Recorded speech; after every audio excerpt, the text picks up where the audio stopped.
নমস্কার, আমি doctor Shubhankar Chakraborty, consultant pulmonologist, Ruby general hospital. উনি আমাদের একজন পেশেন্ট খুব সিভিয়ার সিওপিডি নিয়ে ভর্তি হয়েছিলেন। আমরা সিওপিডিটা কন্ট্রোল করার পরে ওনাকে একটা এইচআরসিটি থোরাক্স করাই, যাতে দেখা যায় ওনার ডান দিকের একটা ছোট্ট নোডিউল আছে 1 সেন্টিমিটার। তো আমরা সেই জন্য ওনাকে রেডিয়াল ইভাস গাইডেড একটা বায়োপসি প্ল্যান করি এবং সেটা আমরা প্রসিড করি। কিন্তু তখন দেখা যায় যে বাঁদিকের ফুসফুসের ওনার একটা টিউমার আছে, যেটা আগের সিটিতে এভিডেন্ট ছিল না।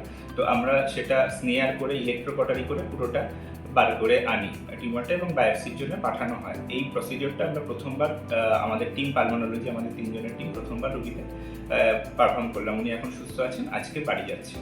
আমি সুস্থ আছি। ডক্টর শুভঙ্কর চক্রবর্তীর আন্ডারে আমি রুবি জেনারেল হসপিটালে ভর্তি হয়েছিলাম। এনাদের পরিষেবা খুবই ভালো। ডাক্তারবাবু আমাকে ভালোই চিকিৎসা করেছেন। এখন আমি সম্পূর্ণ সুস্থ।